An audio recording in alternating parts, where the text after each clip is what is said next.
Hi friends, welcome back to our channel. இன்றைக்கி என்ன பார்க்கலான்னு பார்த்தீங்கன்னா, சேப்பங்கிழங்கு ரோஸ்ட்டு தான். சேப்பங்கிழங்கு எடுத்துக்கோங்க, அதை ரெண்டு ரெண்டாக கட் பண்ணி நல்லா வாஷ் பண்ணிவிடுங்க. வாஷ் பண்ண பிற்பாடு அதில் உப்பும் மஞ்சத்தூள் கொஞ்சம் சேர்த்து வேக வச்சுருங்க. 2 விசில் வைங்க போதும். 2 விசில் வச்சு எடுத்த பிறகு தோலை உரிச்சிடுங்க. தோலை உரிச்சிட்டு உங்களுக்கு எந்த ஷேப்பில் வேணுமோ அந்த ஷேப்பில் கட் பண்ணி எடுத்துக்கோங்க. கட் பண்ணி எடுத்த பிறகு அதில் கொஞ்சமாக உப்பு சேர்த்துக்கலாம். ஏன்னா வேக வைக்கும் போதே கொஞ்சம் உப்பு சேர்த்துருக்கோம், அதனால் இப்போ கொஞ்சமாக சேர்த்துக்கோங்க.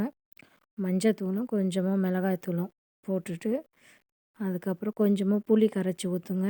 இல்லைன்னா நாக்கு அரிக்கும், அதனால் கண்டிப்பாக புளி ஊற்றணும். புளி ஊற்றி பிசைஞ்சி வைங்க. கொஞ்ச நேரம் ஊறட்டும். ஊறின பிற்பாடு தோசைக்கல்லில் எண்ணெய் ஊற்றலாம். நீங்கள் கடாயிலையும் வறுக்கலாம், ஆனால் கடாயில் வறுத்தா கொஞ்சம் அடி பிடிக்கும். தோசைக்கல்லில் வறுத்தோன்னா அதில் அடி பிடிக்காமல் இருக்கும். அதனால் நான் இன்றைக்கி தோசைக்கல் தான் எடுத்துருக்கேன். கொஞ்சம் தாராளமாக எண்ணெய் விட்டுக்கோங்க. விட்டுட்டு